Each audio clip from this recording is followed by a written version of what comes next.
Welcome to Blue Talks.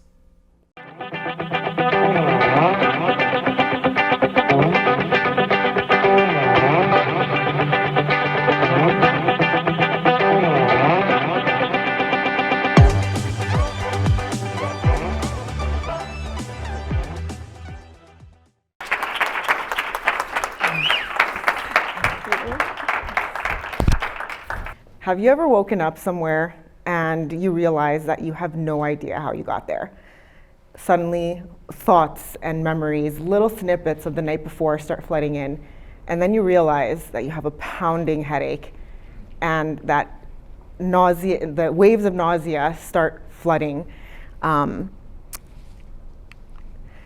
like The Hangover. And I'm not referring to the Hollywood film named after that, but what I described are common symptoms and sequences of a hangover, something that I was definitely very well aware of for pretty much the better part of my adolescence. But before I get into all of that, I want to take you back with me to a part of my life that I like to call the unraveling. So it was a little over 7 years ago where I had finally made the decision to throw away the proverbial shovel that I had been using for pretty much all of my life to dig myself into a very deep, dark place. But before I kind of like go through that all, I just want to describe kind of what it looked like for me at that time in my life. So at that time in my life, it seemed like from the outside perspective, outside looking in, you would think that my life was great. I was well into my nursing career at the time. I had fairly newly gotten married to the love of my life. We did a ton of traveling together. We had a huge social circle of friends. Everything looked great, but inside the reality was very different. At that point in my life, I was very deep into a dark, dark place, struggling with a lot of anxiety, depression, and just emotional and mental agony and pain. I had turned to drugs and alcohol, mainly alcohol, to try and anesthetize that pain, to try and just numb it and not feel it, not deal with it. But what happened? Why was I in this place in my life? What had happened to me that had led me to this place? So my story begins in the 80s, where my parents had immigrated from their home country of El Salvador.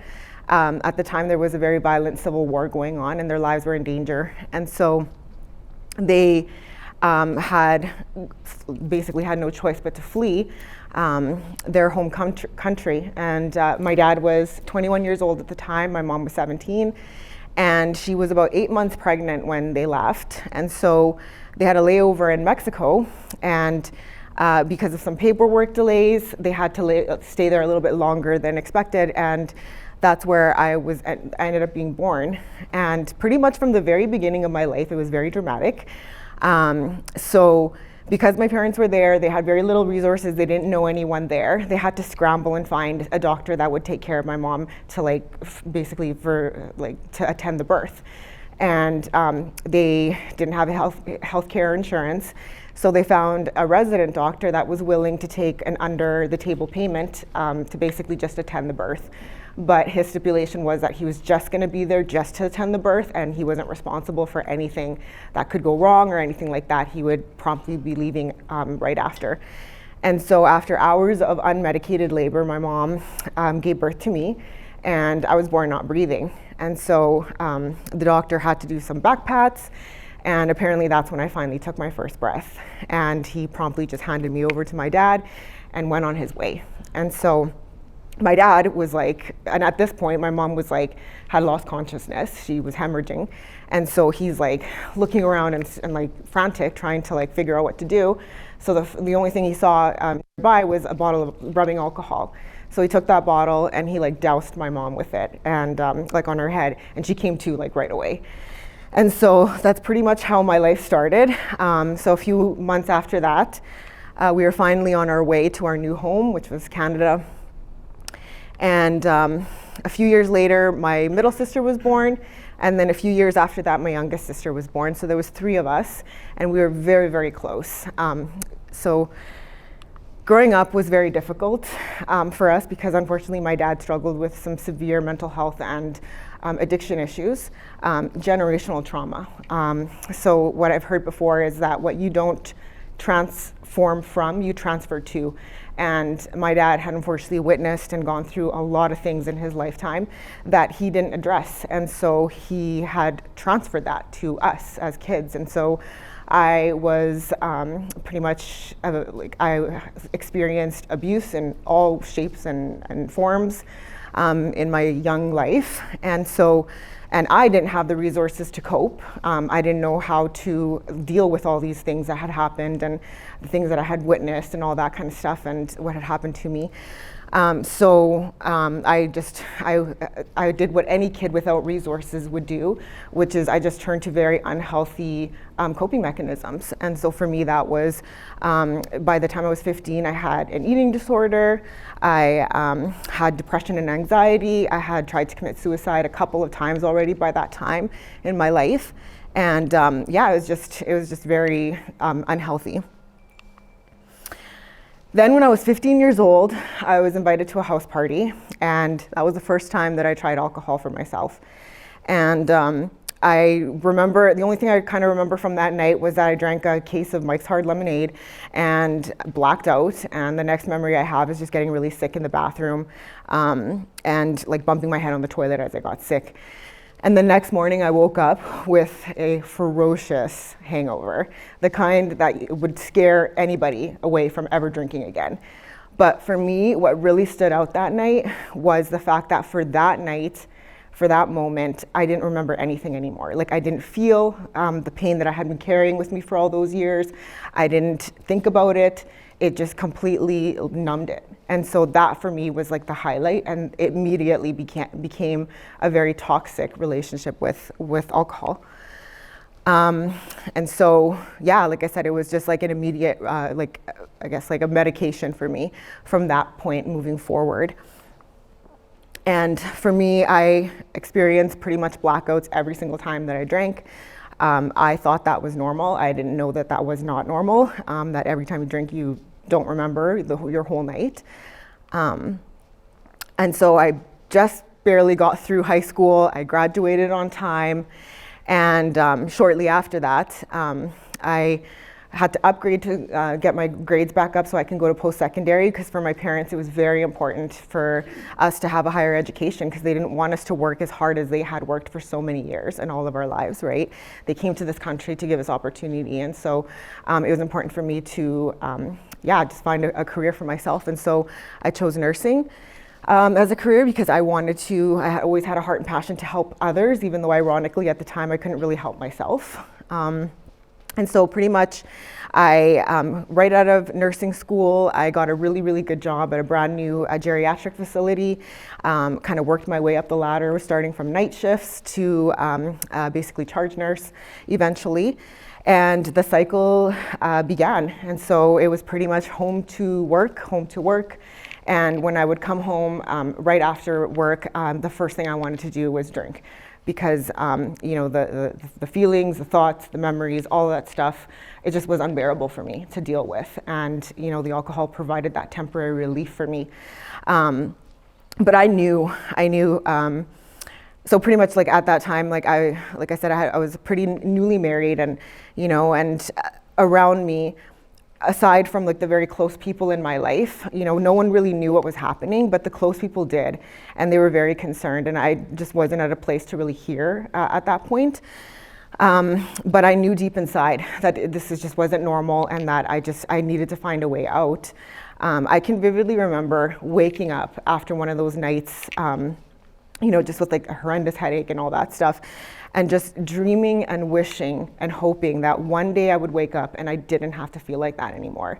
But I just didn't know where to begin. Like I just didn't know where to start. And it literally brought me to my knees, because I just felt like in my heart that I was living very dangerously. I was playing with fire, and that one day something really serious was going to happen, and I wasn't going to find a way out, right? And so, this is one of my favorite quotes from Tony Robbins, and he says, "Change happens when the pain of staying the same is greater than the pain of change." While I definitely got to the point in my life where the pain of staying the same was just far surpassing the pain of the inevitable change that was gonna take for me to change my life, basically. But I knew that I was willing. I finally, just kind of came to terms with the fact that things needed to change. I surrendered. And at that point in time, I knew I couldn't do this by myself. I had tried numerous times, and I had never been successful. So I started to seek out and look for people that were like-minded. I started looking for programs, anything and everything that could possibly help me, I was willing to try. I developed a willingness to just give it a try because I knew that all these years of suffering had not really led me to anything good, and that I couldn't do it myself, right?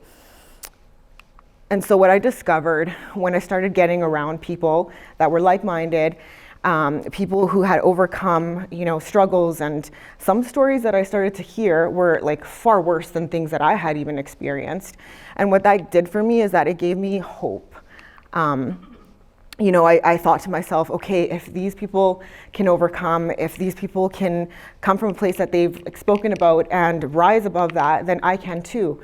And even just with that sliver of hope, it just motivated me, a day at a time, to basically do what I needed to do to get better. And their stories were so inspirational to me. And I started to look at, my perspective started to shift from looking at the pain that I had carried with me all of my life as something that could actually be useful, and it could actually be a gift. And it's very difficult to think about suffering as a gift. But I mean, the human experience, none of us get through life without unscathed. We all go through things, we all go through experiences that sometimes you shock yourself that you actually overcome these things, right? So one thing that was really monumental for me was not letting my experiences and the things that I had gone through define me. I started to realize that all these things that had happened to me, they weren't me. They didn't I wasn't those things. They had happened to me, they had happened for me, but they weren't, they were not me. And my mindset shifted. So you hear this time and time again, mindset is everything.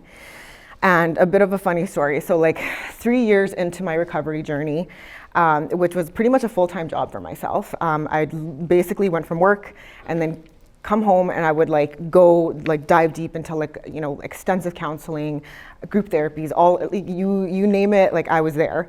And so it was exhausting. It was mentally draining because I had to face the deepest parts of myself. And it's terrifying to go from a place where before I ran away from that, I did whatever I could to run away from facing those things. Now I was facing them head on.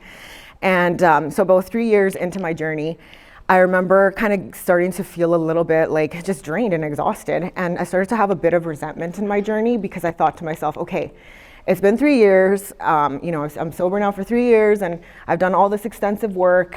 Will there ever be a graduation day? Will there ever be a day where I can just coast and not have to do all these things all the time? And and so I was talking to a mentor of mine at the time, and I expressed these things to her, and she just, she kind of smiled, and she said, you're choosing to do these things, and there is no graduation day because you're choosing to be a better person every single day. You're choosing to do the work, and the work is always going to be there as long as you want to continue being your best self and growing and learning and changing. It's an ongoing process, right? And so I really started to really just look at it that way, and I was like, okay, you know what? It's true. Every day is a gift for me, and every day I have the opportunity to make the decision to either continue moving forward and continue investing in myself and those around me, or I can just give up and give in and go back to the lifestyle that I was living, which was, for me at that point in time, was not an option. So I switched from I have to do these things every day to I get to do these things. They're a gift. And the journey is the journey. And I sometimes think about how, for me, the gift of recovery and everything that I've gone through that has been so hard earned. Somebody had asked me one day, if you could give your gift of recovery to somebody, just give it to them as a gift, would you do it? And the answer is no, I wouldn't, because I wouldn't want to rob them from the journey that they themselves would have to go through to become the people that they need to become. That's the journey has been the gift in it all, right? It's not the destination, because like I just talked about, there is no destination when it comes to bettering yourself and growing and changing yourself and just becoming an overall just better human being. So the peace that I have found through my journey has just been incomparable.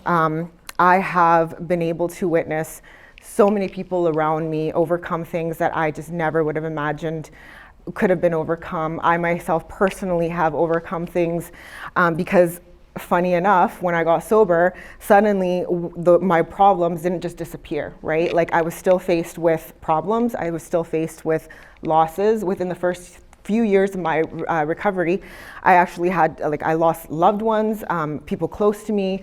And but the big difference was that I just didn't have, I didn't give myself the option to numb it out. I now had tools. I had a toolbox that I could turn to, open that toolbox, and these beautiful shiny tools were in there for me to use. But I had to actually reach for them and use them, right? Instead of going back to my old ways of just trying to numb it out. Because what happens when you do that is that you not only numb the bad, but you also numb the good, right? Like, you can't just pick and choose that I'm just gonna numb the bad things, because it's just, the lifestyle turns it into just a blur. And so I now like to look at my gift, my pain, as a gift.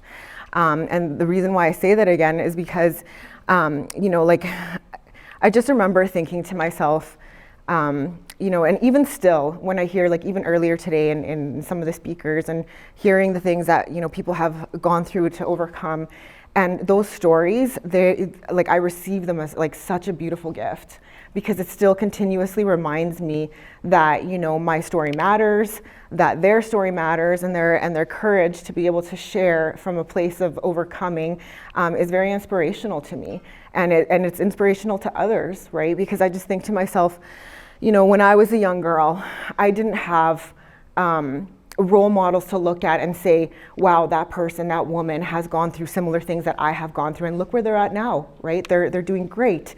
I didn't really have that, right? And so now I get to be that person, and shine that light of awareness to others, because unfortunately we still live in a society where addiction and mental health issues is stigmatized, right? I was sharing an experience earlier with a friend of mine about how a couple months ago, I was asked to speak at I was asked to be a keynote speaker at an event, and it was live, and and it was also broadcast over Zoom, and there's people all around the world, from Australia, New Zealand. It was really, really neat. And afterwards, the organizer came up to me and she said, "Come up, I want you to read the chat. I want you to read the messages that people are writing." And so I went up and I started reading all the messages, and they were all just super affirming and just really nice, positive messages. But there was one person that said, yeah, great story, super impactful, but I still have a hard time hearing a woman speak about addiction and recovery. And I thought to myself, I was first of all, what does it have to do with anything, the fact that I'm a woman, right? But because there is still that mindset, that stigma, right? And Statistics Canada this was in 2018, so I would imagine that this has changed drastically since. But in 2018, between the ages of 18 and 35, about 35% of men reported that they were heavy drinkers, and about 23% reported that they were 23% of women reported that they were heavy drinkers. And so there's only a 10% difference there. But the interesting thing about that is that women are at much higher risk to develop alcoholism-related health issues, like the brain damage, the organ damage, all that kind of stuff, right?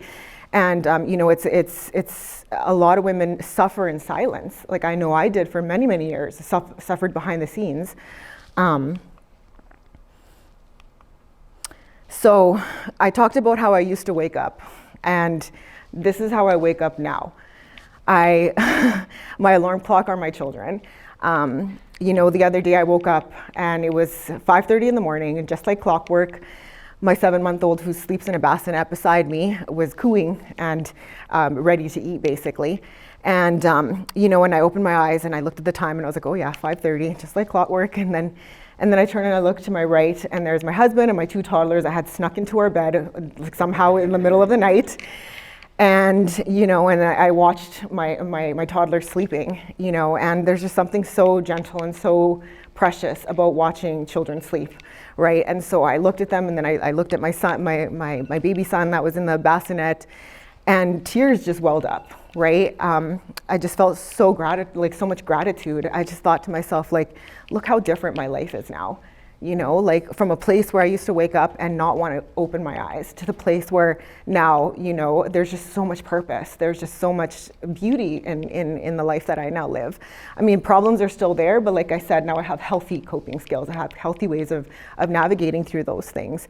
And it's really nothing short of a hard-earned miracle, where I'm at today.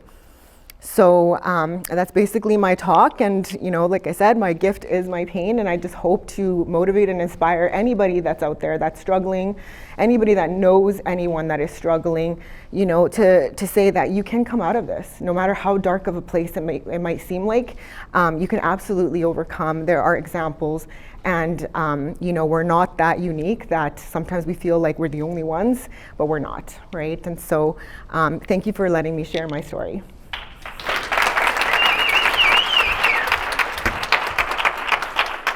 Thank you.